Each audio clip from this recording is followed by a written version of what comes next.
Incoming chat. Hello, everyone, and welcome one more time to Incoming Chat, the H2H business communication podcast by LiveChat. If you learned something new today, you know what to do. Just go and like this video, subscribe to our channel. And today we're going to be talking again about communication, but from the perspective of a startup that deals with medical issues. Actually, it's more complicated than that. But one of the key things that they have to do is just to earn the trust of the people who's buying their product. And that's what we're going to talk today with Rafal Samborski. Rafal, great to have you in the show. Great to be here. Thank you. Rafal is the CEO of Cardiomatics. He's going to tell you, he's going to tell us a little bit more about the company later. But I just want to get a little feeling about your background, like how you end up becoming the CEO of Cardiomatics. Yeah, so my background is purely technical. I did my PhD in what it's called digital signal processing. Nowadays, you would say data science.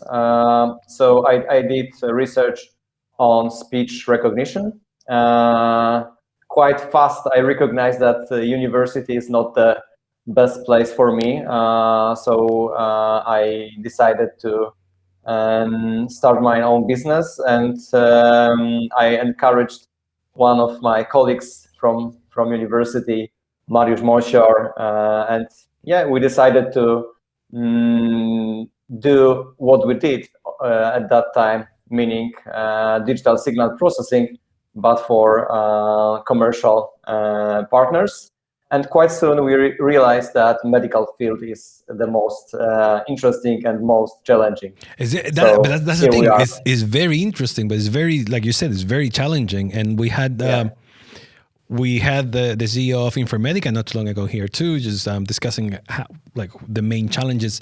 And the one that we recognize the most is trust. And before we get to dig in on how you create a language behind it, You managed a few businesses before, right? Cardiomatics is not your first venture. No. So historically, it's my first company. All right. My first company, I would not say failed, but it wasn't a huge success.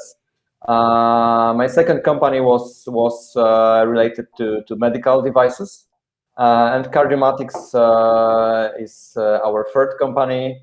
And staying in medical field, but touching, I would say, the most interesting area, meaning artificial intelligence. So it's somewhere on intersection of artificial intelligence, medical, and digital signal processing. And when you think of creating something like this, right? You have the idea of what you can do technically. I mean, you have a technical background. So you know, for example, in this case, you can turn ECGs into actionables, into something that people can understand, either doctors or patients, and I'll get there in a second. But you have to create a brand too. You have to sell something. You're not just selling your technology and going away. So what was the first step of starting creating something that is sellable? Yeah, so that wasn't obvious in the beginning, that we need to have a brand.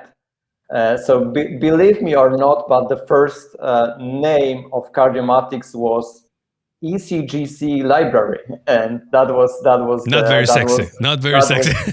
Not very sexy, but we managed to find our first investor, just having that unsexy name. But yeah, for engineers, Mariusz is also engineer. It's not obvious since they want to build own brand, and we talk a little bit about trust, and I think that those two things are highly related, meaning that brand and awareness and social proof basically is one of the best way to build trust, not only in consumer products, but surprisingly also in medical field. We are still a small company, but in Germany we already have some awareness on the market, and I need to say that it's the best possible way to build trust and to gain traction. When people see that other people are using cardiomatics when we are able to, when we don't need to explain to everyone what cardiomatics is. So for us, it was surprising that that brand can be so meaningful also in medical and actually quite technical field. Yeah, I mean, we've seen it before. We had guests with very and I'm not calling your product unsexy, but we have people with something that, I mean, products that are very hard to make sexy. I mean, and when you're talking about AI behind medical fields, that's something that became very hot, right? Everybody wants to somehow get their hands into it. But I noticed that you guys focus on one very specific thing, which is ECGs, electrocardiograms. And but who's your main customer? Who's the one buying your product? So it's easier to talk about users because in healthcare, users are not necessarily customers. So let's start from users. So our users are always healthcare professionals. So what's important to mention is that Cardiomatics is a medical device. Still being a cloud-based software, we are at the same basket as ECG machines, Holter machines, ambulatory equipment. So this means that currently the product is used only by healthcare professionals. It's not product for patients or product for people that don't have medical background. Of course, it can change in future. We can see that in some moment people will be interested, patients will be interested in having access to that kind of software. But today, our users are professionals. Cool. So would you call it is a B2B basically, right? Yeah, that's correct. And among those users, we see two main groups. First of all, cardiologists, obviously. So people who do a lot of examinations, people who have a lot of patients to treat. And cardiomatics for them is basically a way to make their work more efficient. So instead of spending time analyzing ECGs manually, they can basically use our software to make all the manual work for them. That's the first most basic group of users.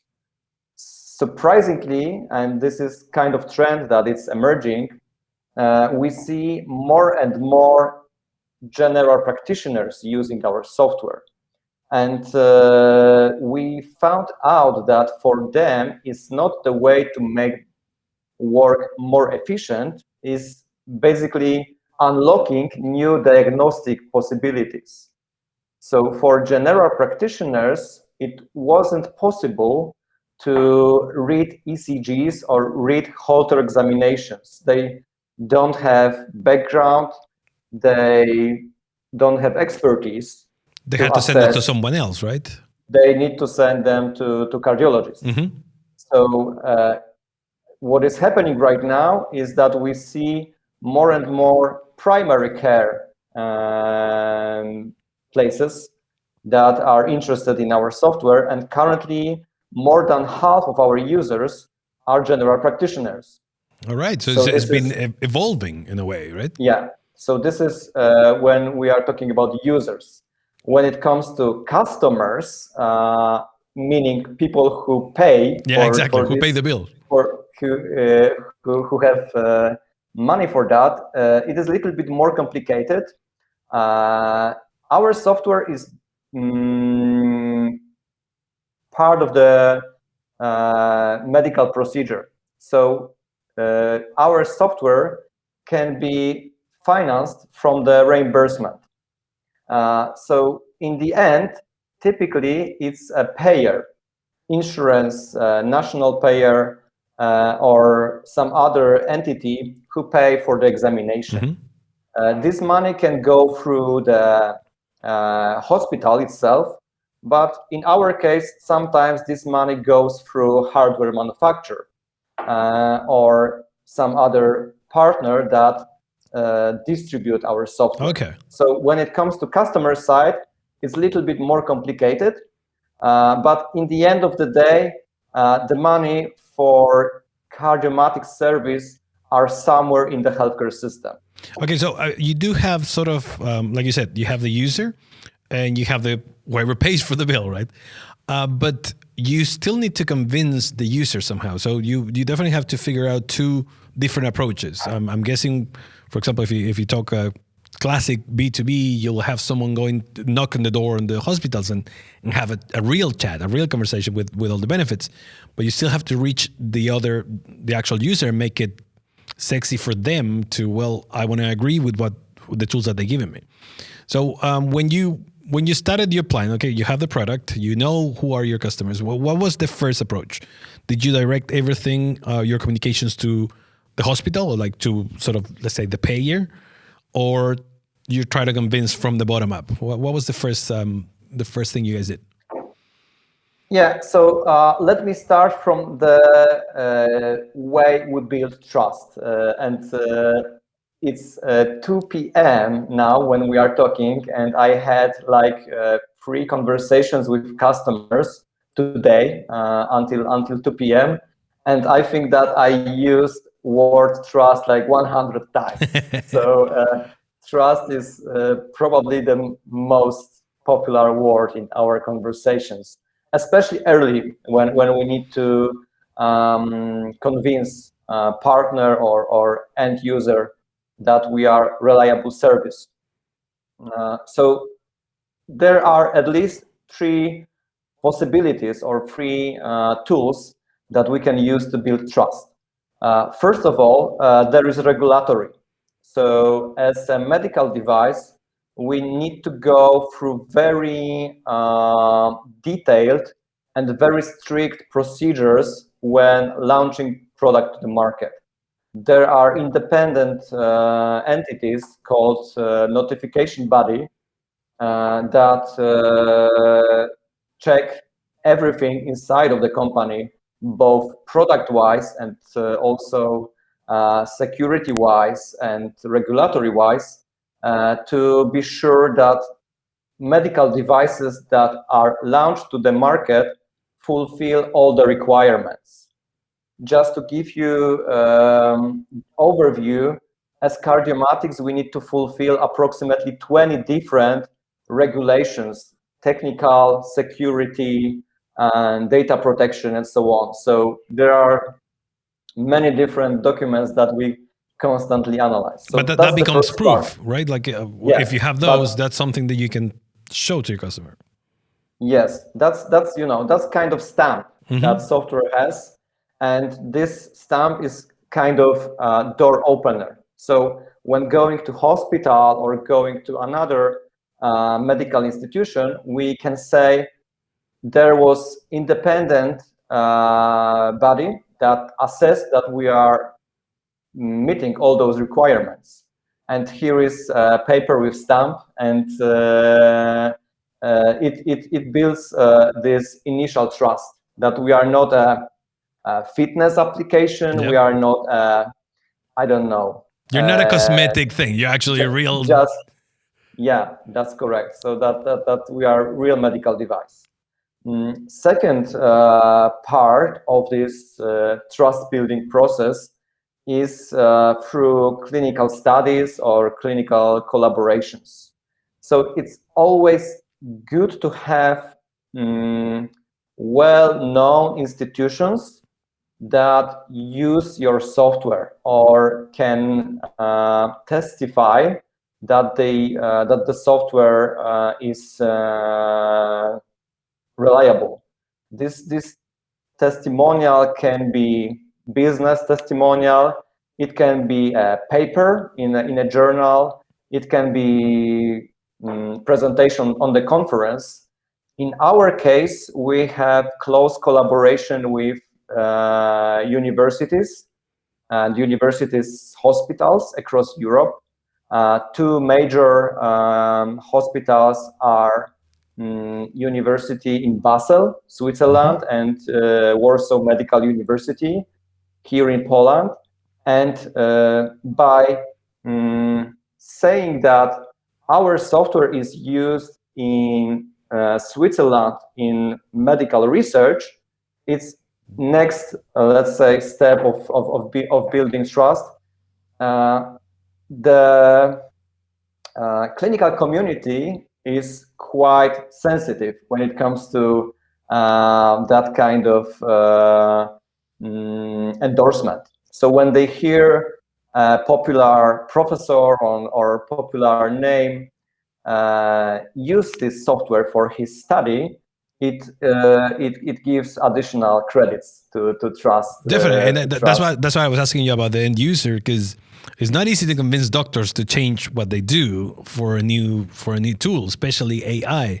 And we discussed that before in the show, that there's always this sort of resilience of I don't want to let my job be taken by AI, which is not what you guys are doing. You're basically supporting that.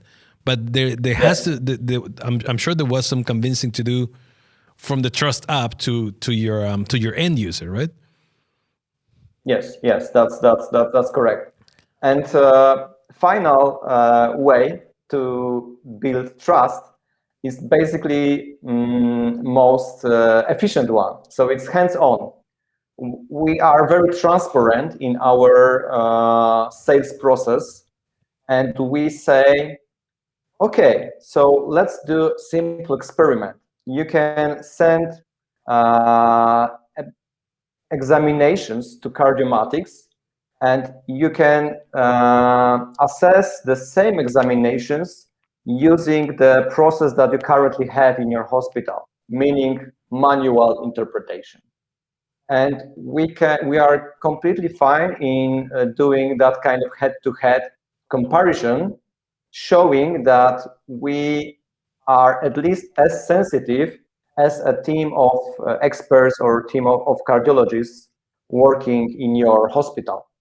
And this is kind of ultimate proof, right? So you can always think that maybe the use case in this hospital clinic is not a use case you have. You maybe not be so sure about medical certification, but once you will see the results from your own experts, you see the proof in your hand, and our software compared, it's basically the ultimate proof. So you can assess if this is reliable enough for your particular case. Now, there was something you mentioned when we started talking, that you had a conversation with customers. Yeah. So how many people work in cardiomatics right now? Sorry, can you repeat the question? Yeah, how many people works in the company right now in cardiomatics? How many people? Mm-hmm. Yeah, so currently cardiomatics is 20 people. Okay. And how many people are in charge of sales? Yeah, so out of those 20 people, 4 people are in sales and marketing team. And my question now, that I ask you all this because I wanted to ask you, are you still selling? Because this is something happens in most startups, when like, are you still part of the sales team basically? Yeah, I think about myself as a part of sales team. So definitely this is the part I'm now most focused on. So when companies get to talk to you and you introduce yourself as the CEO of Cardiomatics, do you think that creates a different level of trust? Do you think, wow, is the big boss is talking to us right now? Do you think that makes a difference? I would not say that this is about me being CEO. Sometimes it maybe there is a factor of okay, that's the boss. It's a serious thing, but I think that still I have quite good knowledge of the product. And at the same time, I have the biggest experience when it comes to, let's say, assess the needs or the requirements from the customer. So what is happening during those conversations is that with my experience, I can connect the dots. It is not about, as I said, me being CEO, but rather 3 years of experience of having dozens of those conversations per week. So that's the way I see it. Sometimes it is also some technical background. So So you I talk the spent talk. I spent a couple of years doing research in that field, and when the person on the other end is more technical, I can also answer more, deeper questions. Now, let me go back to the branding of Cardiomatics because I really I like the colors, I like your logo. There's definitely work behind. But did you have someone to join the team and try to figure these things out, or this is something you guys went from scratch? So, as probably in most startups, the initial branding and initial concept came from founders, meaning Mariusz and myself, and this small initial team. We have started as a very small team of 5 people. So that was the origin of this current branding. Of course, we had professionals that helped us to translate this initial vision into colors or fonts and all the things that are around this initial branding. But as for today, we are the visionaries. Probably sooner or later, we will need to have someone who will handle all those visuals and maybe help us also with a strategy. But as for now, it's coming from the internal team. We do have a marketing person for 1 year right now. So we haven't had marketing people in the very beginning. We hired first marketing person 1 year ago, and it helped a lot with content and with keeping all those things aligned. So that's the way how it works now. And now, from all the different approaches that you have, I mean, you have face-to-face meetings, you have content creation. What are the things that they're working the best for a medical brand like you guys? Mm-hmm. The most efficient marketing is definitely clinical marketing. So it is not. We don't explore it as much as I would like to explore it because we are still a small team.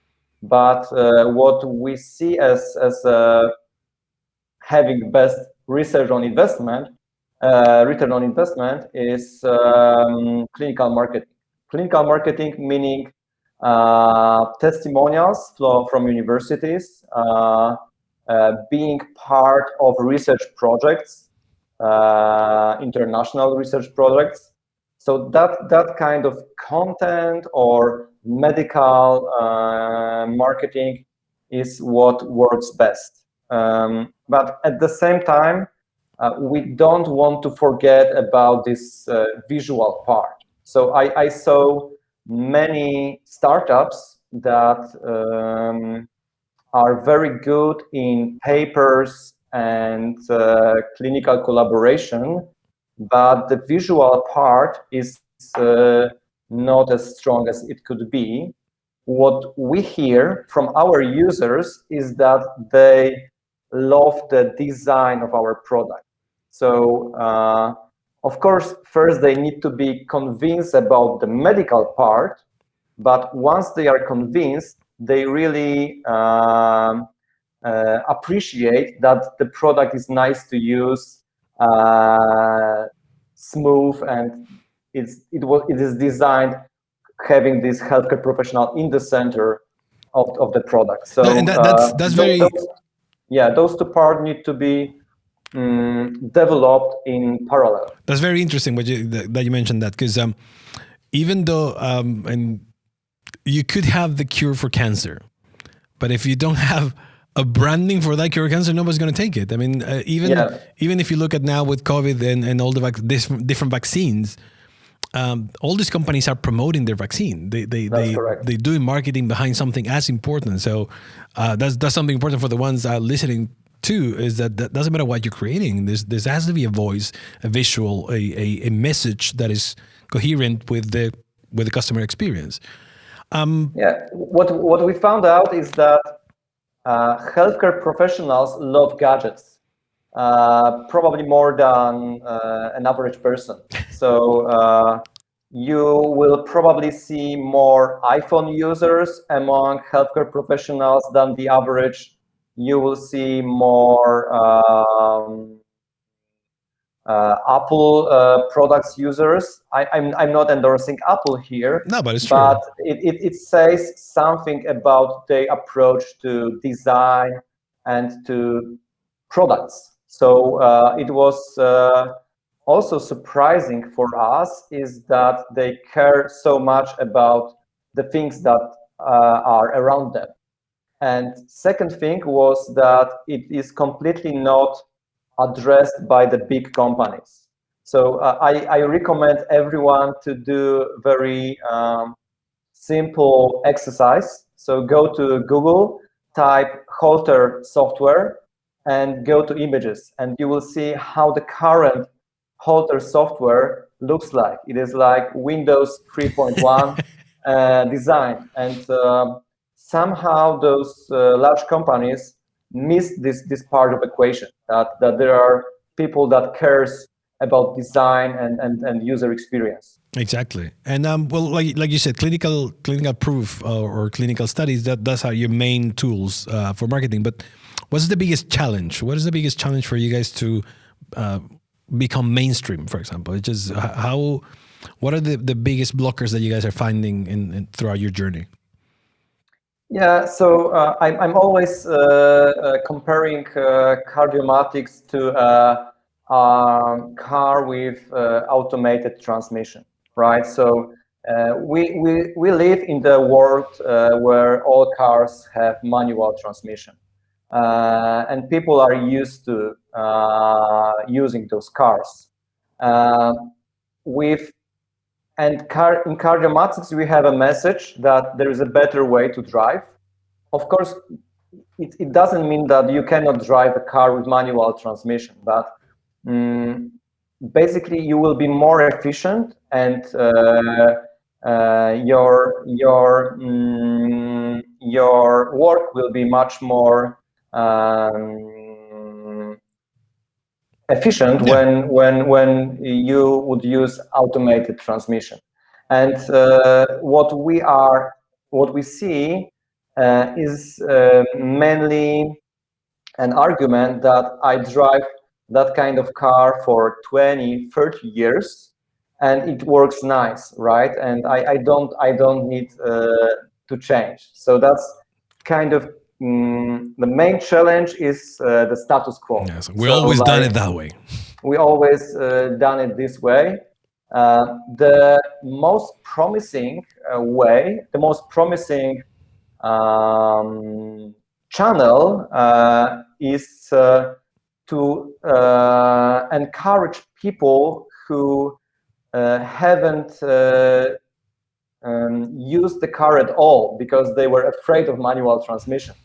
So there is a big group of users out there that they would love to go outside of the city or drive a car, but they are afraid of manual transmission. They it's too complicated for them. So, and what we believe in Cardiomatics is that probably this group of users is even bigger than current users of manual transmission cars.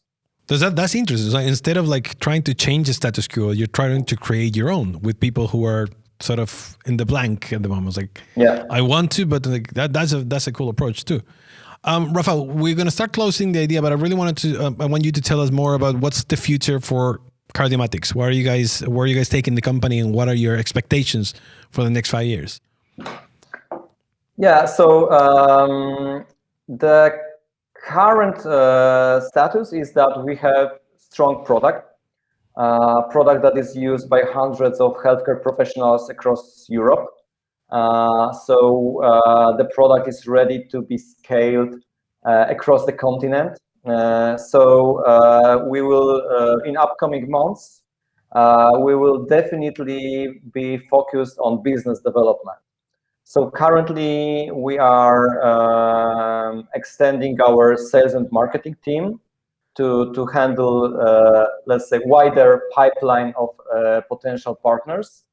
And what we want to achieve is we want to have 10 times bigger user base by the end of the next year. So that's the plan for upcoming months. Of course, at the same time, we will improve the product both when it comes to algorithm, user experience, new features, but definitely upcoming months will be mainly related to business development.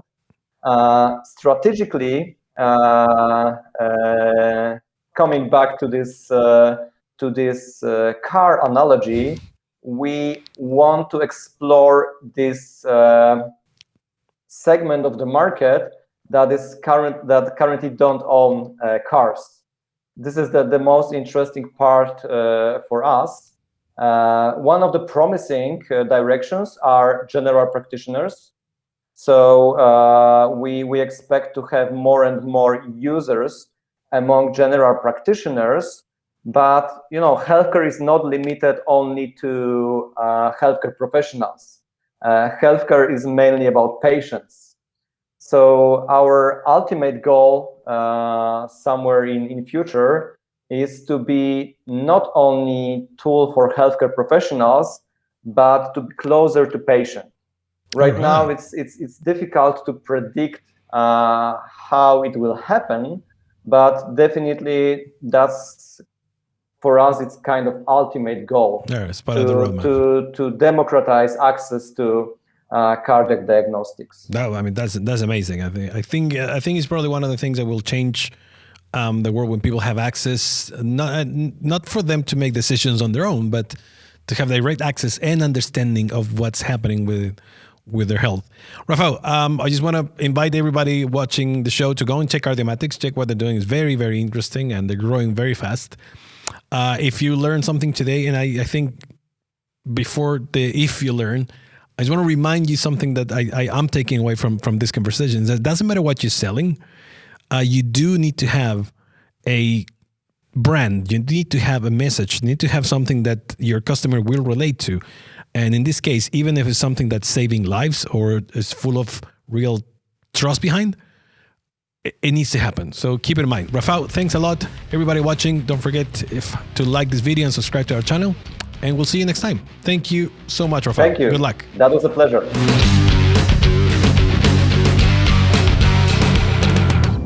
Incoming chat.